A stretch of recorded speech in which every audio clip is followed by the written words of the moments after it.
Part 6. ഇയാളിപ്പോ എന്താ ഞാൻ ഇത്ര ദൂരത്ത് നിന്നിട്ടൊന്നും മൈൻഡ് ചെയ്യാത്ത?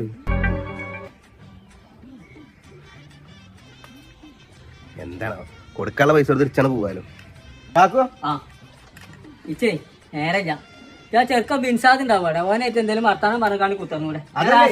അതല്ല നിങ്ങളെ ചെറുക്കൻ ബഷീർ ഒരു 25,000 റുപ്യ തരാൻ വേണ്ടി കൊടുത്തയച്ചിട്ടുണ്ട്.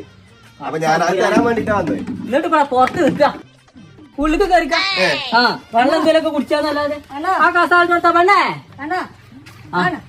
വേറെടുത്തിനും കുഴപ്പമില്ല. ഇന്ന് ഇനി വെറുതെ ഒന്നാലും കുഴപ്പമൊന്നുമില്ല.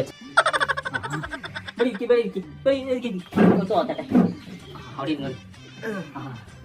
അത് പറഞ്ഞാൽ പറ്റൂലേ. നമ്മള് ചെറുക്കന്റെ അടുത്തുനിന്നൊക്കെ എത്ര ദൂരത്ത് നിങ്ങൾ വരുന്നിട്ട് ഇവിടെ എന്തൊക്കെയാ വർത്താനം? സുഖം തന്നെയല്ലേ? കുടിയിലാരൊക്കെ ഉണ്ട്? കുടിയിൽ ഇപ്പൊ ഉമ്മയുണ്ട്, പിന്നെ പെണ്ണുങ്ങളുണ്ട്, 2 കുട്ടികളുണ്ട്. റാഹത്ത് തന്നെയാണ്. ആ ഇൻഷാ അല്ലാഹ്.